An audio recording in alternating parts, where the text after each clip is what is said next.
So welcome back to On the Job podcast. Today we have esteemed senator from the 3rd Suffolk District, represent East Boston and Revere and Everett with us today. The great Lydia Edwards, our good friend, and we're so glad to have you on the job. Welcome. Thank you. I have to give a shout out. I represent Winthrop, not Winthrop, too. Everett. Oh, not Everett. Okay. Not Gotcha. Everett. That is my dear friend Sal Gidomenico's territory. He's very possessive of Everett, so I would That's never. right. Sorry, Sal. I would never Sal. So yeah. Good. So you're just saying this is your first podcast? It is. Yeah. It is. I've never done podcasty stuff. So. Yeah. Right. Nice. So we're new to podcasting too. So thank God our guests are much more interesting than our hosts, because I'm not quite sure I'm feeling it yet. You know what I mean? I'm getting there. It's not quite my comfort zone, but we're trying. Right. And like I said, we're trying to talk to our members a little bit different. Mm-hmm. We have a good social media game. We're good on Facebook and Instagram. We're doing some TikTok stuff, but it seems like a lot of people are tuning into podcasts. That's where they're getting their information. Yeah. So we figured we'd give it a try, and here we are. Here we are. Yeah. Labor and politics in Boston. Oh. So, we got to strap on our chin straps sometimes and our helmets to navigate. But and gloves. And boxing gloves every now and then. Right. That's Yes, okay. but nobody navigates that space better than you, Senator. Right? The boxing gloves. No. Right. Yeah, right. No. Thank you. I try my best. Yeah. I try my best. Yeah. So how's your path to public service? I mean, you've worn a lot of hats already in your so talk about a little bit about your path to public service and how you became the senator in Yeah, well, it wasn't Boston. Straight. I Sure. don't come from this area. I don't even Yep. come from politics. I don't have politicians in my family. I think I'm the only one ever. So my pathway to my military service was actually more straight. I'm a military brat. My mother served, my grandfather served, my great grandfather served. Awesome. So that's kind of our trade in our family is military. So that was kind of a more natural fit. Politics, it just got in from being like a fighter for people and for things that pissed me off at the time or just weren't right. Mm-hmm. And so, I'm the first lawyer in my family, but I graduated and I went off to do the corporate thing to help pay off some debt. And the recession hit. I lost my job. And ultimately I ended up volunteering at this place to learn Portuguese, I thought, but I ended up learning workers' rights, immigrant rights. I really learned a lot about, I didn't know people really did work and didn't get paid. It just blew my mind. And a lot of the workers who were coming into the center, the Brazilian immigrants at the time, they reminded me of my mom. My mom had retired from the Air Force, but she still had to work 2 jobs. And I had a job and my sister had a job. And my mom never saw me play sports. I was really good at sports. I was in cheerleading. I was in shot put. I broke the state record. I did band. I did all these things because we had an excellent public school. But my mother could never see any of it because she was going to the second job. And, I just remember a lot about my mother being just tired. And so these women and men who were coming to the center, they just all had the same kind of tired face like my mom had. And then I find out that they didn't even get paid for that. They missed out on everything and they didn't get paid. I don't know, this kind of rage took over me and I ended up taking on cases for free. The only thing they had to pay for at the time was my zip car because I didn't have a car. And I was like, I don't know how I'm going to get to court. So you got to get me to court and I got you. It was $45 at the time for a whole day. Wow. I ended up fighting and going all over. I sued lawyers. I sued diplomats. I sued bankers. I sued a lot of rich people who had no business not paying their nanny. Jesus, yeah. That's how I met a lot of the tradespeople too, because labor, to labor's credit and to real labor activist credit, there's a sense that there's a wrong done by one, done by all of us. That's right. So she may be a nanny, and I might be an electrician, or I might be a pile driver, I might be something else, but there's something about labor not getting paid. Yeah. And so I ended up, we organized amongst the state, the nannies, and labor gave us the big boost, AFL did, to help us pass this bill for domestic workers, and I was using all the cases and I was, bringing up all the examples and we're helping to write the law and whatnot. And I'm not a politician. I'm not in politics, but I'm just fueled on rage because I would have another client who was, doing laundry not fast enough, and her boss would stand there naked until she was finished with his clothes. It was just humiliating, just constant humiliation that these folks had to take, and then not get paid. So, at the end of it, we ended up passing the most comprehensive set of rights, the Domestic Worker Bill of Rights, like in the country, still gold standard. And the guy who carried the bill was my senator at the time. He stepped down. And people were like, you were really good at this. You actually learned how to walk around and talk in the State House and stuff like that. We didn't have money to hire a lobbyist, so I was it. I was a lawyer by day, lobbyist, helping to organize with the workers, working with the director. It was all over the place. I ran. I lost. So it's okay to lose.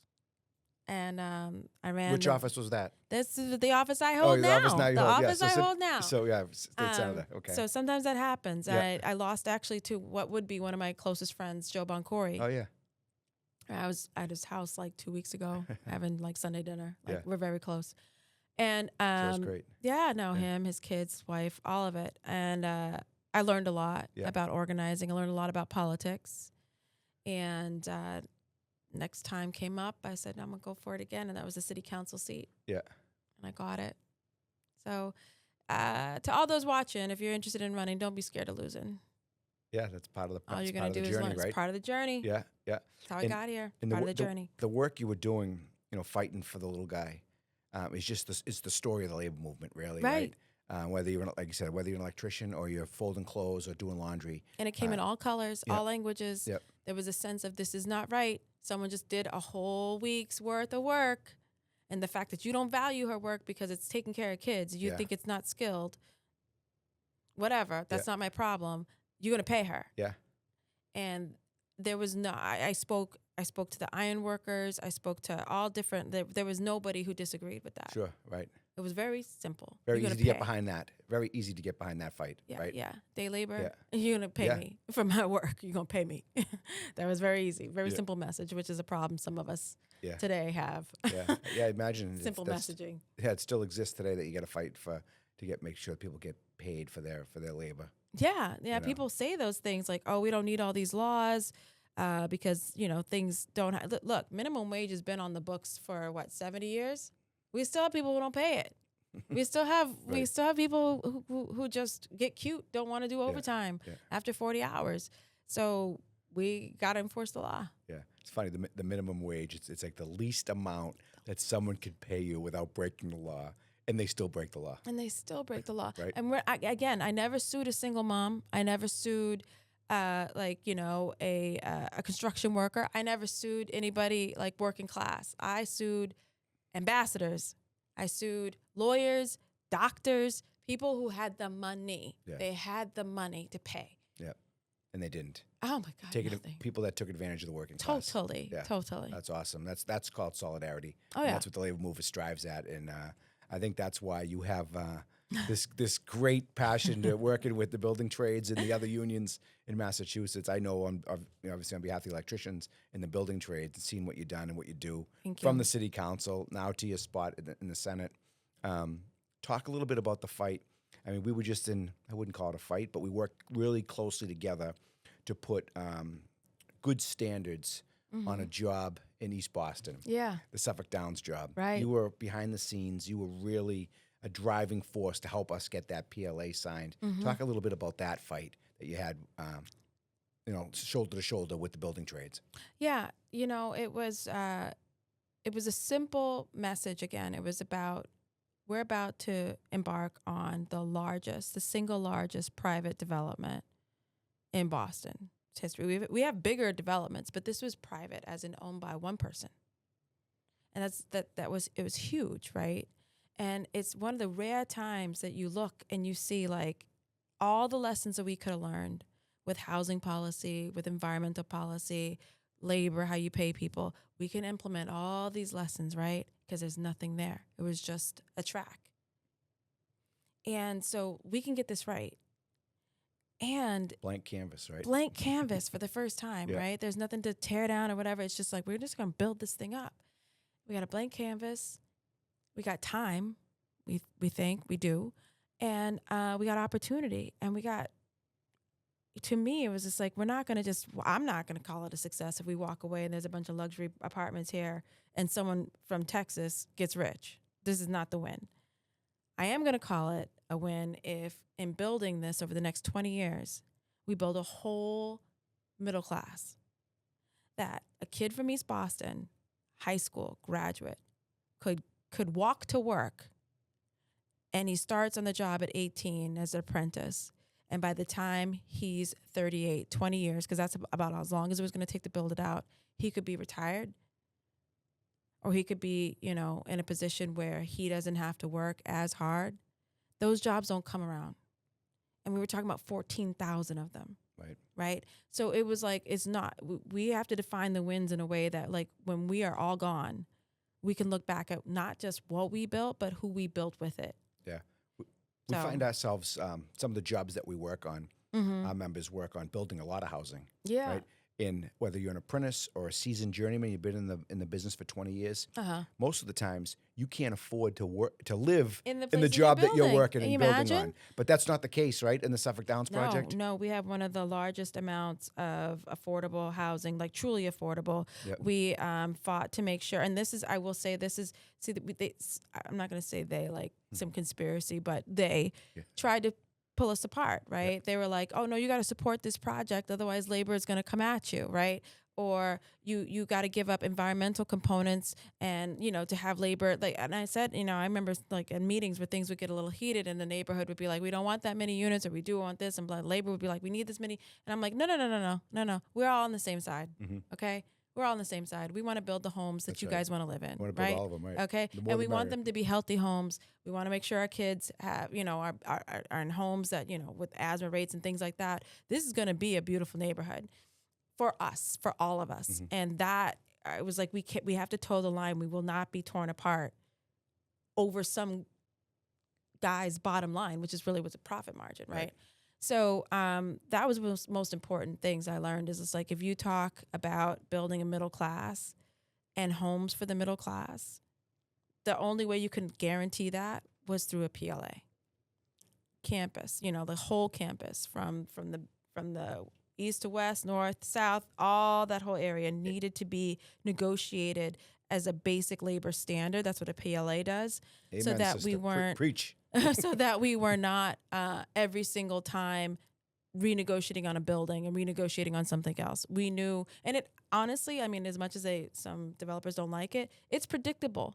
Your margins are predictable then, because you know exactly, we negotiate. Maybe there's going to be a different rate here, this rate, blah, blah, blah, da, da, da, da, da, but it's all planned out. Yep. And then labor can negotiate and plan. The developer can plan. And then we don't have to worry about the breakdown in communication and so on and so forth as the economy goes up, down, all around. Right.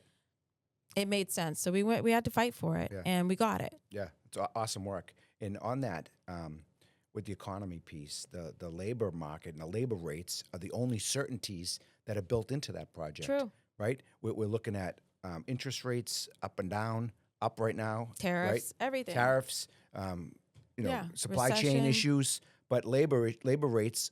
We know what the labor rates are because he's got an agreement. The PLA. It's written it's baked into the cake, so to speak. Yeah. What the costs are going to be, how much they're going to rise per year, and he can count on that to make his bottom line work. But it's also who is labor. Right.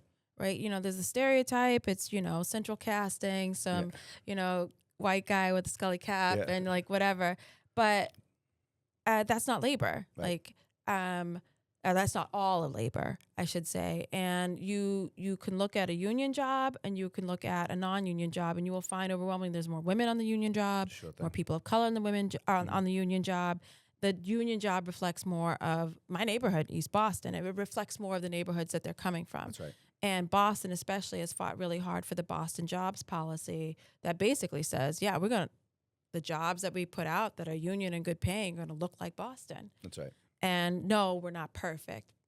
I'm not going to sit here and blow smoke up anyone's butt, but I am going to say that I'd rather be fighting for a better world. And I know that the unions are in that and understand that. That's right. So that's why it's really important for me that we do the PLA, because there's certain things of justice and pay rates and retirement that are just baked in union culture. I don't have to fight for it anymore after I'm a city councilor. Like, oh, it's union, moving on. I can move on to something else. Yep. One of the things that's in this PLA that's kind of new to the PLA piece, it's always been about wages and benefits and working conditions, maybe parking, maybe traffic. But this PLA you fought for, and I think it's the first of its kind, and now it's typical in every PLA because of this, is daycare. Yeah. The daycare piece. Talk about putting that in there. Well, so It's for men and women. It's not just for the women in the trade. It's for working Yep, people. That's right. Childcare is a working people, working class issue. It is for all of us. Whether it's I don't have kids, it still matters to me that my coworkers have access to childcare, because if they don't show up to work, and then I'm doing two people's jobs, right? It is a matter of just like economic justice, that there's a place. If you either believe in working families having a seat at the table, or you don't. Mm-hmm. And if you don't build for that, if you don't build for a space for those kids, for those families, for the workers who are going to be building. So we wanted to have like off-hour daycare, so that it opened up at 4 a.m., right? That's right. And closed, or didn't even, you can close at 10. And turns out it wasn't just the labor construction people who needed that. Guess who also needed that? Cops. Yeah. People who work nights, the night shift. Right. It's just like you got to think about how people are going to work, and that their kids are part of their calculus. Every person who has kids is thinking about how I'm going to be able to work and educate them, and the jobs that they take will be determined on whether they have access to childcare. Right. Yeah, we're not. It's not a 9-to-5 industry by any means. No. Right. And so why should daycare be a 9-to-5 service? Right. We need to think about constantly having a place as a benefit, community benefit. It used to be that, people would do this and they'd be like, yeah, we'll get you a bunch of, new baseball bats and such and such. That's our mitigation. We're going to support your local Little League team. And I'm like, no one pays rent on, no offense. Support the Little League teams. That's important too, right? It's important too. Right, but man, if you build permanent daycare, that is not only just for serving the workers who are building it, but then afterwards. Yep. Yeah. We had a lot of single moms. We Yeah. had a lot of divorced dads that are members of this local, right? That have their kids and got to get to work by 6 a.m. Yes. So like you pointed out, 4:30 in the morning is not an unreasonable time to be leaving the house to get your kids, or have someone come into your house so you can leave on a normal time to get to work on time. Right. That is a huge issue in our industry, men and women. Yes. And to put that into this PLA in your district, the first PLA like it, all our members are going, hey, wow, that's something we never had, never really been presented to us before. So making real change out there for a lot of people. But based off my real growing up, my mom was a single mom, like in the military at that. Like she had to find care for us when she would do TDYs, or she had to go away for 6 weeks for training and things like that. Like that is the biggest thing she had to worry about. Who's going to take care of my girls? Right. And, there's opportunities she couldn't take, trainings and things like that. And she always wonders, I could have been a colonel. I could have been something else if I had the opportunity to, do whatever or go away. And, we limit so much potential in parents by not providing childcare and providing opportunities. I mean, the amount of people could either be at work, or they could take opportunities or take risks. Mm-hmm. We just block all of that potential. Yeah. You mentioned your mom's military service, but you're also have military service, right? You were a JAG officer, is that right? Still am. You still am a JAG officer, right? Not you look like you could run the boot camp and be a be one of the boot camp officers. You look like, but you were fighting for people in the office, in the courts. Right. Yeah. So as a JAG officer, I am a lieutenant, so I'm still a baby JAG. Mm-hmm. So what I do mostly, I'm a legal assistant. So I receive all the headaches and the civil issues. Someone's going through a divorce. Someone's gotten in trouble. Someone when they start off the conversation, ma'am, allegedly, and I was, oh, tell me the story. Tell me the story. What are we going into? Allegedly this. Okay, great. And then supposedly, if I had done maybe, look, at the end of the day, soldiers are very human. Yep. They are human beings, and they deserve a voice. They deserve defense. They deserve advice. And I'm honored to serve those who are serving and fighting for our country. So I do everything. I write wills, it'll sober you up real quick if you're writing a will for a 22-year-old. And you're sitting there like, okay, let's prepare for if you don't come home, and so I do that. I also, recently it really helps inform how I fight for people as well. So recently I just pushed through, we're in a shutdown. I don't know when this is going to air, but we're in a shutdown right now. And I did drill. And the couple soldiers came in and said, ma'am, I'm trying to work something out with my bank because I haven't been paid for 3 weeks. And I found out a lot of the soldiers they work in the federal government and they're furloughed, so not told to work, or those are accepted and they're required to work and they're not getting paid. All right, that's 3 weeks of not getting paid. Right? You know me in the rage. Yeah, right. What do you mean you're not getting paid? Yeah. Anyway, so they're not getting paid. They're angry, rightfully so, but they're so humble about how they're going to try and take care of it. Right? They have every right to feel that they were failed by their government and their government leaders and politicians. They have every right to feel that way. Yeah. You've put me in this situation. I'm not getting paid. All right. So I'm talking to him, and he shows me this agreement he's trying to make with the bank, and I'm like, oh my God. Oh no. And he's like, would you notarize this? And I'm like, you're going to agree to this? He's like, well, it'll be interest only for this amount of time, and I can do this, but the interest got to go up and up. I'm like, oh my God. Wow. Because I can't pay. I got nothing. I walked away from that, and I'm like, this is unacceptable. So I filed an amendment. It passed the Senate, and basically it's the Federal Worker and Service Member Civil Relief Act. And what it basically says is, while we're in a shutdown, these heroes, these public servants, you're not going to get evicted, and we're going to pause. We can pause some payments on your mortgage, and we're going to do that to make sure that you're okay, because no court will entertain you being evicted for non-payment during a shutdown because you're not getting paid. Right, while you're serving our country.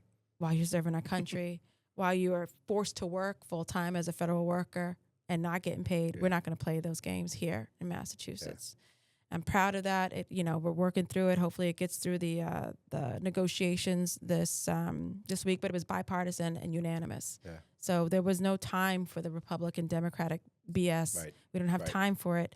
We know that these workers, they didn't ask for this. This is no fault of their own. They're put in here because of the political failings. Yeah. And I'm proud that I got to lead that. But I gave thanks to the guys who I served with. And I said, it was the headaches you were causing me over the weekend that caused me to write this. And they really appreciated it. Yeah. So. And like you said, we don't know when the end of this shutdown is. I have a feeling it's going to be long. I'm here until Thanksgiving, and that's even crueler. So this was some kind of respite for them. Whew, okay, cool. Because, some of them, I think again about my mom. Yeah. She worked for the VA after she retired. She was a federal worker. Yeah. Right? You want to tell me she would have been going full time to work and not getting paid, and she had 2 kids at home? Yep. Using federal workers and soldiers as pawns to give more money to billionaires. It's just a... And they're doing it, and they're doing it with smiles on their faces. So states need to step up, and that's what we did. Yeah. With the states, I was like, well, okay, I'm not going to be calling out anybody out their name. I'm going to see it as a call to action. Sure. That's what I'm going to see it as. One part of your service that I'm so impressed with. So last year, 2024, it's the summer and the fall. You're going into a re-election, right? And I remember we had a little time for you, and what's the strategy? How are we going to get you reelected? And you're like, well, I'm going to be gone for the next 6 or 8 or 10 weeks, whatever it was, because you had to go to basic training and fill your obligation to your Army service. Talk a little bit about that and how that works. You didn't put it off and say, hey, my election's more important than my service. You were like, my service comes first. Yeah. And I was so impressed with that. Talk a little bit about that balance. Well, I promised my mom I would never let she said, don't let them, whatever you do, don't let them change you. When I won when I was a city councilor, she's like, just don't be different. Don't change. Like, be who you are. And what I interpret that to this day, that means, do what's right, and the political fallout will be the political fallout. But, I don't think I was called to be a politician. Like, that's not the height of my talents, is the political title. It's what you do with it. So I felt called to get in the fight for our soldiers. I felt called to fight for a lot of soldiers who have MST, which is military sexual trauma. I felt a call to be in that fight. And so to be in that fight, they require certain standards, and I'm determined to meet them. And my nation said, this is the next set. It's in the middle of the summer. It's in July. July. No, is it? Yeah, August, even worse. August, on the border of Alabama and Georgia. Oh. And laying down in fire ants, but firing big guns. That was actually fun. I was surprised how much I enjoyed the M4. But it was all sorts of not fun. But it was the process. It's what made me a soldier. Yeah, that's awesome. Like, I see you. Physically you're strong and tough. Mentally you're tough as nails. You go after the biggest targets and you take them on without a hesitation. How do you feel? Being a woman soldier, right? And some of the pushback we're getting from the government on women that are serving. So I know you can do more push-ups than Pete Hegseth. I don't care what he says. But how does that whole dynamic play for you? So I think about my mom. My mom joined during Vietnam, and where they still had WAF, which is Women Air Force. And I think about like the women who came before me. They had it worse. Mm-hmm. They, even with Pete Hegseth's, some of his comments, which I think delivery is everything. So even with the way he delivered them, they still had it worse than what he has delivered. Sure. I think this is how I would have delivered his message, because I don't disagree with everything he said. Mm-hmm. I don't disagree with everything he said. I do think that there are standards that are to be met by an elite fighting force. And if we are going 100%. To be the greatest elite fighting force in the world, those standards will not depend on what's between your legs. Mm-hmm. If he had said it that way, maybe a little different. Right. Then you make it, you don't. Right. And he didn't say it like that, though. Right. He was saying women don't live up, and he was saying almost saying they don't belong. For some, they certainly heard bros before hoes. You know what I'm saying? Like, it sounded like, what? What is he talking about? Like, What are you talking about? What do you mean we don't belong? Or this is this. We won't have any of this. Calling different standards, woke, and it was confusing. I think it was an unnecessary, confusing message. If the fact is we are raising our standards for our elite fighting forces, say it. That's simple. Sure. And those standards will be met. You meet them, welcome. But you all are welcome to try. All are welcome to try to be one of the greatest. I think that's a different kind of message. Right. So, I think that what we need to do more of is highlight the history and the soldiers that have died, the women soldiers that have died, who graduated from West Point. My professors were some of the baddest bitches I ever met when I was at JAG school, and we're sitting there and, you learn about legal assistance and the admin and contract law and all that stuff like that. You learn the issue of the criminal justice code, the military justice code over here. And then there's the art of war, like the law of war, I should say, right? And so we're sitting there and the scenarios are coming through, right? There's one young woman is seen holding her cell phone up, supposedly, giving out our details of where our troops are, right? And the scenario is, snipers come along and say, we'd like to engage. You're the JAG officer. So your question is what's legal, right? And I couldn't do it. I couldn't. At the time, I would came up with, well, she could be making a TikTok. She could be doing this. She's 21 years old. They're like, you know what I mean when I say engage her. Right. They can blow her brains out, right? They can take her right out, or the freedom to be able to do that. And I came up, and finally, this woman who was a West Point graduate, mother of a set of twins, put her hand on me and said, "LT Edwards, you are never making the decision as to whether to do this. So don't you ever doubt the precision or the decision making of these soldiers or fighters. Your only job, your only standard is to see if it's a legal one or not. They can shoot her." And I was like, "Yes, ma'am." Yes, ma'am. She called me out in front of my whole class, right? Yeah. And so when I think of her and her headspace and what she went through and all those things like that, I whatever the standards are, I know she would make it. Sure. So I'm not scared of standards. And I say this, like, standards, we've oftentimes held standards up when they really were not necessary to exclude people from being American heroes. Threatened a lot of people that Native Americans could be American heroes. Black men could be American heroes. It threatened a lot of people. For a long time, Italians could be American heroes, which, by the way, 1 in every 10 soldiers who fought in World War II were Italian. That's right. You know? So you think, like, for a long time, the military, to me, has always been some of the best and worst integrating forces in the nation. But when the war heroes that have come from that come in all colors. That's right. And I want to keep it that way. That's right. Good. That's awesome. Were you an attorney before you joined the service, or did you join the service before you were attorney?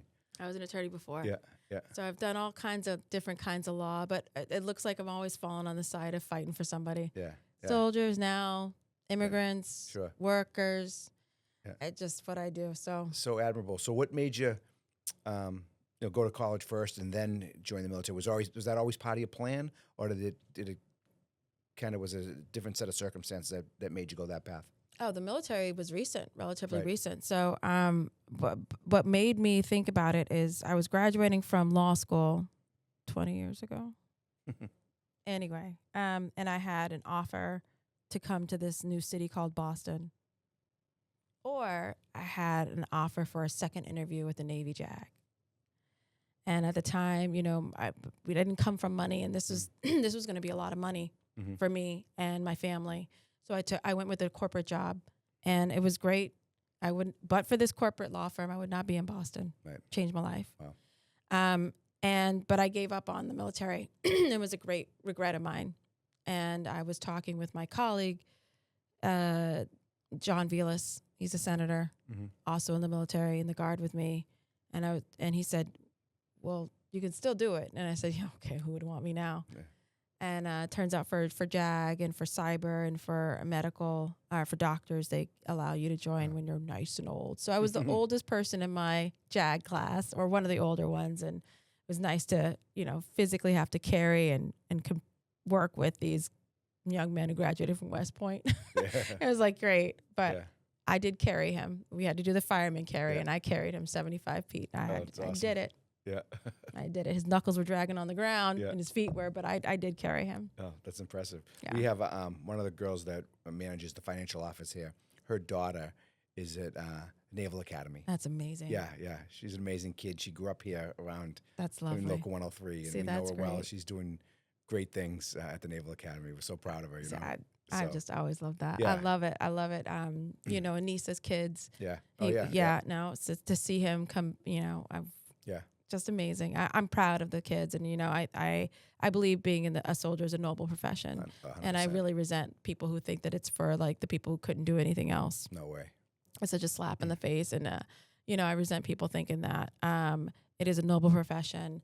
I encourage people to seriously consider it. I do think the Guard is, and being in the military, it really does help to change you and build character out of you. If I had my druthers, I would make it, we'd have a civilian corps, people in, I don't know, in Germany, sometimes you can pick one, you can go in the military, you can go for 1 year and do service, I think service should be part of our education more. Yeah, any type of public service, but especially the military public service. Oh yeah, is so admirable and such a shaper of young men and women in this country. Totally. I did not serve, and it's not quite a regret, but if I could go back and do it again, that might be something that I would do. I could definitely, when I was 18 years old, 19 years old, could have used the discipline in my life. That's for sure. I know that. But I see these young kids that come out of the service, whether it's through helmets to hard hats, or other programs that the VEEP program that takes them right out of combat or right out of the military and into our building trades training programs, specifically, obviously, our electrical training program. And those are the best kids. Those are the best kids. The kids that come out of the military, they're yes, sir, no, sir.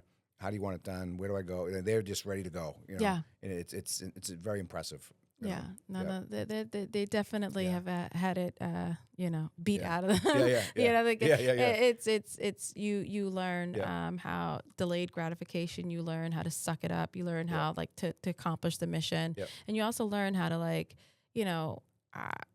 whereas in civilian life, I can't stand you. I just avoid you. Like, it's just not an option. Right. I can't stand you. And we still have to get this done. We still have to get this done. And so it'd be just, at the end of the day, we got to get this done. A lot of similarities that bleed over to what the building trades do every single day. We don't have to like each other, but we're a team. We have to build this building. We have to get this job done. Yeah. You know what I mean? And lives depend on us doing it right. That's right. We have to be on time. We have to be ready to go. We have to be able to perform the work in some of the most treacherous conditions, weather conditions, whether it's freezing cold or there's extreme heat, just like the military do. No asking any questions. Get on that roof. It's cold. It's got to get the job done. No, I have to say, I do every year. I do this Memorial Day breakfast. You guys have sponsored a table. And what I do is and labor has been overwhelmingly supportive. They'll buy a table of vets, and we just do the breakfast. And it's it's the Friday before Memorial Day weekend, and it's usually a lot of the widows, a lot of the family members of those. And we say the names, we say the service, we acknowledge them who paid the ultimate sacrifice. But I have to say the connection between the trades. And the military is very strong. The bond is strong. Yep, it's extremely 100%. strong. Yeah. Well, we admire you and thank you for your service as always. Thank you. Shifting gears a little bit back to your work at the State House, formerly of the Boston City Council. Right now, most Americans, most people from Massachusetts, most Bostonians are feeling the squeeze about affordability. Whether it's housing, whether it's grocery prices, whether it's energy prices. What's going on up the State House to help push back? How is that fitting into what your priorities are? Sure.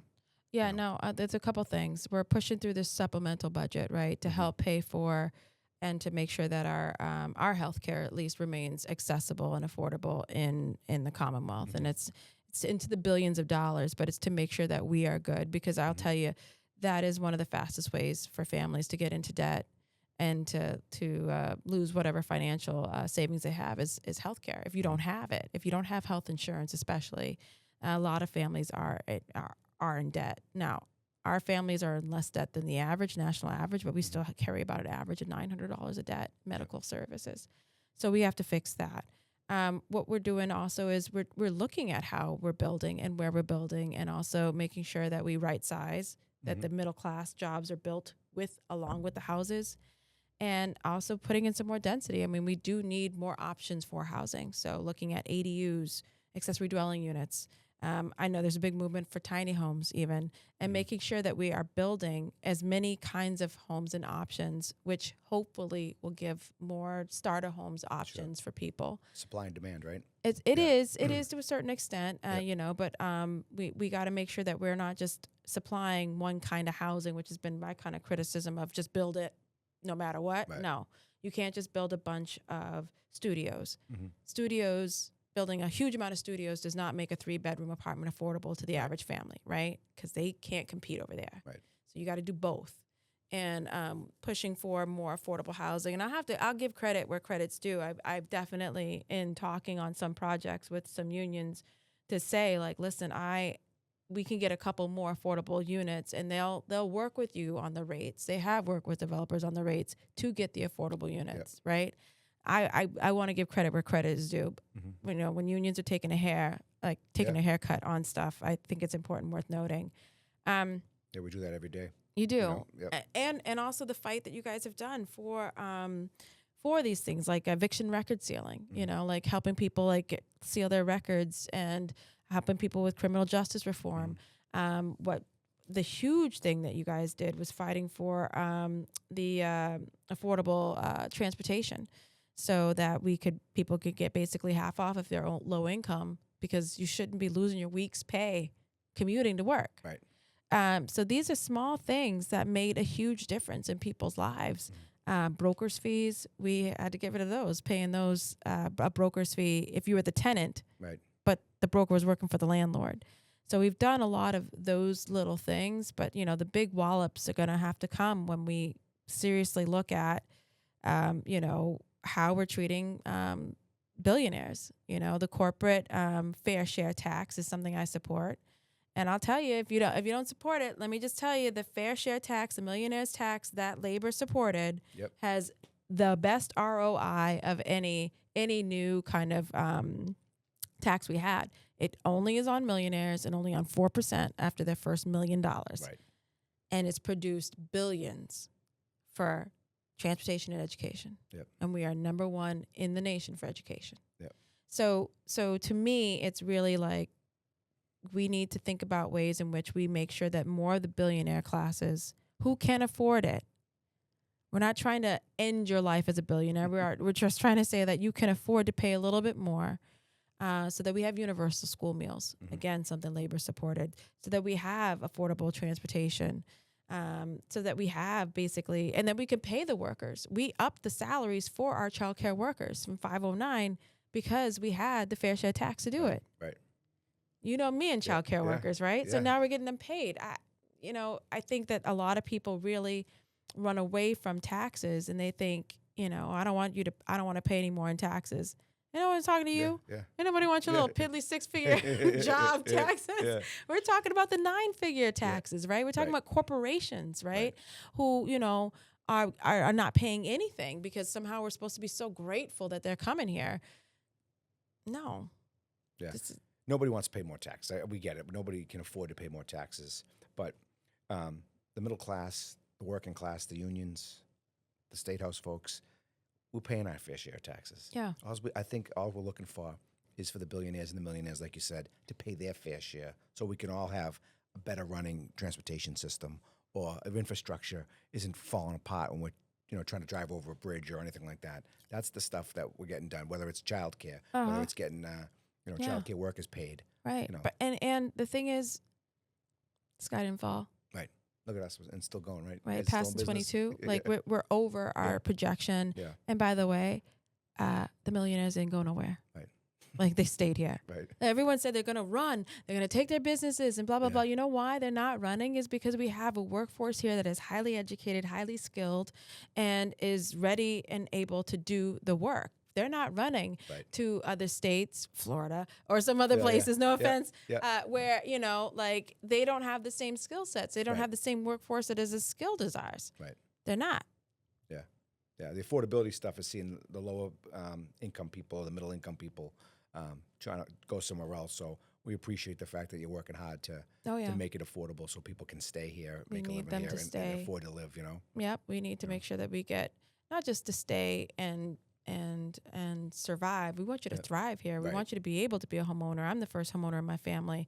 We want that same history. I want more little Lydias and people coming here and saying, I have no idea what I'm going to do. I've never been to Boston, but being able to like take off and be a state senator or whatever. I want my kids to stay. I don't want them to move far away. I want them to be able to afford to buy their own home here and make roots here like we have, and not have to worry about going down to South Carolina to visit them. And I think that's a stress for a lot of people my age anyways, that have kids that are entering the workforce 100%.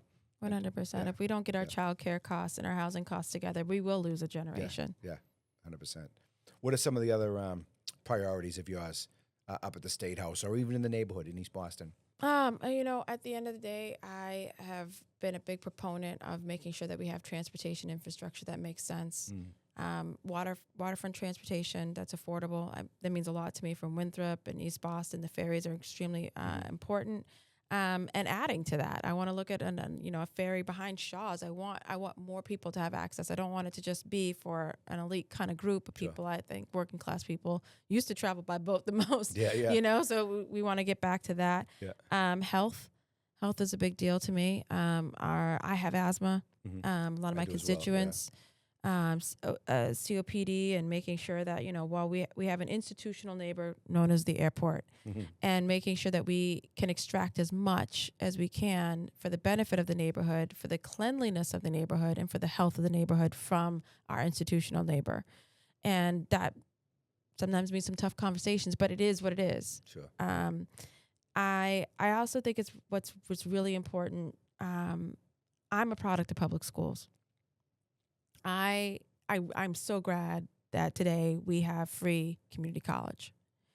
But I really want us to have consistent, regardless of your zip code, a quality education that everyone can be proud of.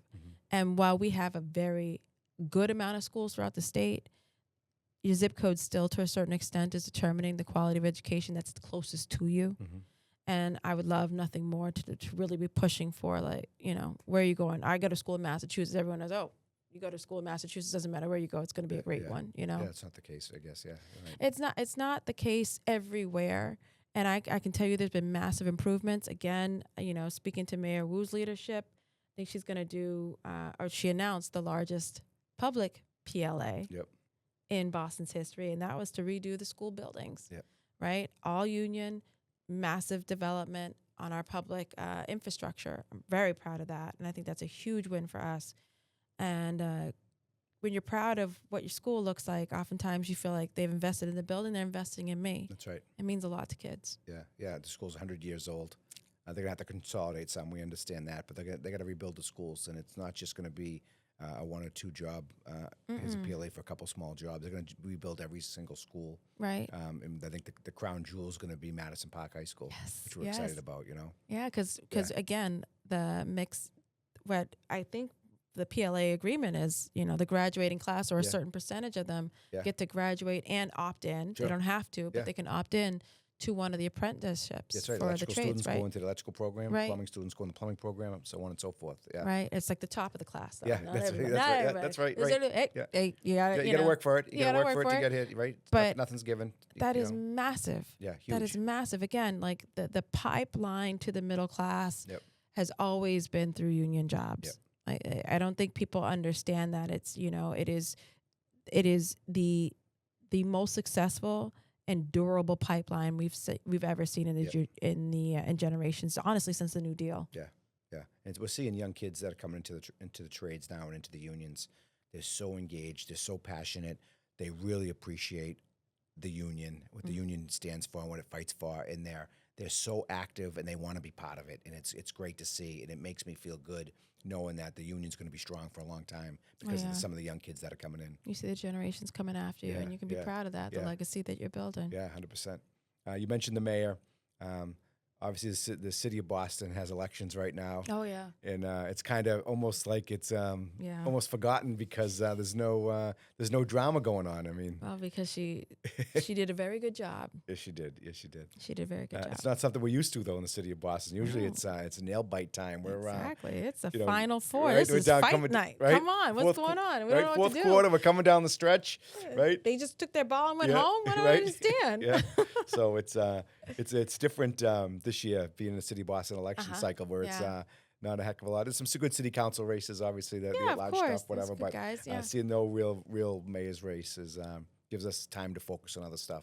It which does. Is important it does. I mean, we get back to business, right? We're in the middle of a shutdown now. We got right back to business. Yeah. We got to keep our folks healthy. We got to keep our kids educated. We got to keep. We got to figure out what we're going to do on the 1st when the SNAP benefits. Right now, about 1 million people will be impacted in Massachusetts. It's 1 in every 7, right, who are set not to get a SNAP benefit. And, just so people understand, the majority of the people who are on SNAP or benefit from our children. Yeah. Whatever you want to say about the adults and whether they should work or not, blah, blah, blah, blah, blah. Majority are our children. Right. And, it's an economic boost, right? People spend in the local economies. They go to their local grocery stores. They're doing they're doing these things. And so it's a painful, frightening thought of what's going to happen. And our children and seniors are mostly on SNAP. Yeah, it's sad. It's sad to see. No one wants to see their neighbors' kids go hungry, whether you like your neighbors or not. But you don't want to see the kids Not go hungry. kids. No, definitely You know? not. And so, shout out to all the food banks that are preparing. Shout out to all the mutual aids, throughout all of the, the Commonwealth. I would just say, please, in this moment, be a little bit more patient. Yeah. Give everyone a little bit more grace. You really don't know. If it's 1 in every 7, you really have no idea who is struggling right now. Yeah. Every year it's coming up on the holidays, obviously, and that's the time that stuff becomes into focus, what people in need. And we always do a major toy drive. Yeah. We do a winter clothing drive, right, for a lot of the shelters in the area. And we're already kind of bracing for impact that there's going to be a lot more people in need this year than there has been the last couple of years. And, our members have always stepped to the plate, always done their part. And, we're going to be asking more of them this year to kind of to give a little bit and to make sure that our friends and neighbors and the folks in the communities where we work the most are going to be doing okay. Yeah. Yeah. No, that's, I will say that about Massachusetts. We do look out for each other. Yeah. And, we'll get through this. Yeah. We're going to get through it. This shutdown, we're going to get through this moment. But it's going to be a little painful. Yeah. Usually Massachusetts, it's you can pretty much predict. We're a solid blue state. All our delegation is blue. It looks like we're going to have a Senate race. Looks like we're going to have a congressional race. Oh, yeah. How do you see, looking at the national map, a lot of gerrymandering going on. How do you see the midterms playing out? Are the Democrats going to get their heads out of their asses and figure this out and get on some good messaging to kind of win back and get back to work for working people? Or is this going to be something we're going to be dealing with for...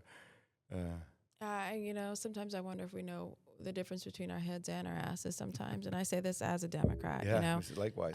But there's a lot of different things that we need to be asking ourselves as a party, right? Mm-hmm. Who are we, first of all, and who do we want to be? Right? It can't just be that we just want to win and we're willing to do anything, because people can tell you're fake. Mm-hmm. Who were we?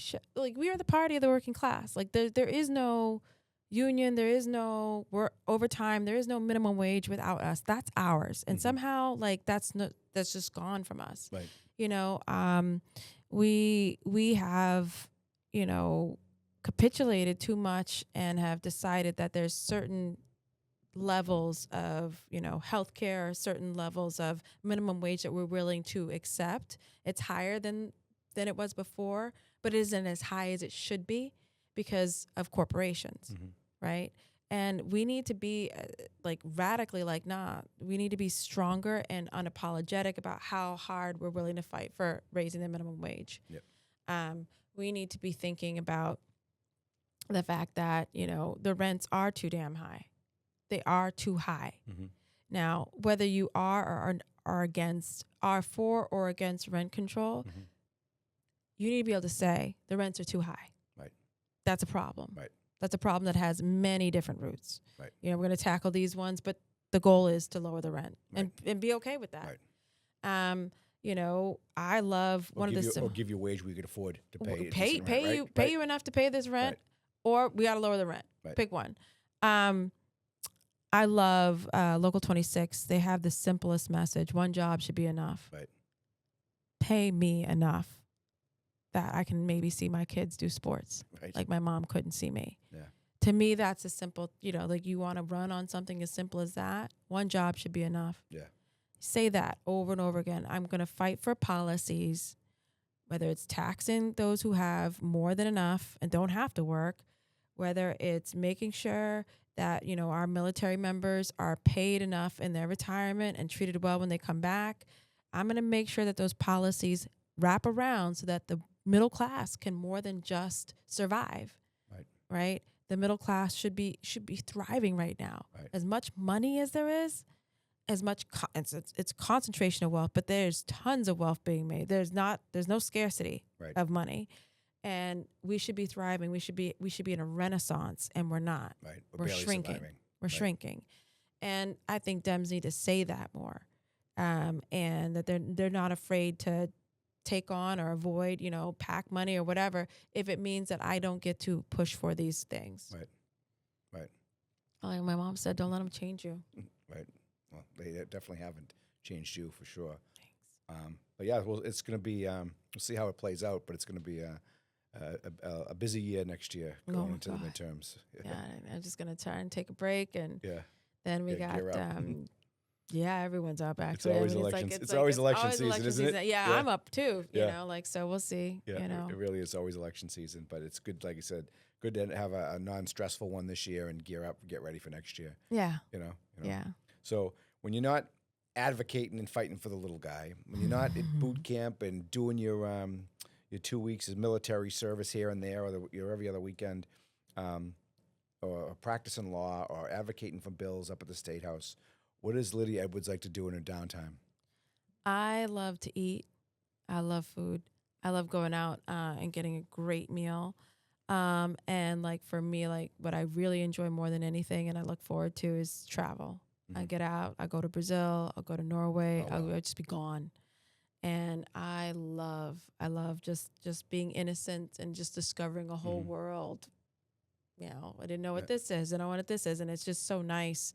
I think I could, you know, I would love to do that. Yeah. Just, you know, but yeah, I've met some of the most incredible people just traveling, and just I find that I'm most relaxed when I'm just and a great plate of food. Yeah. Where's your favorite place to eat in the city?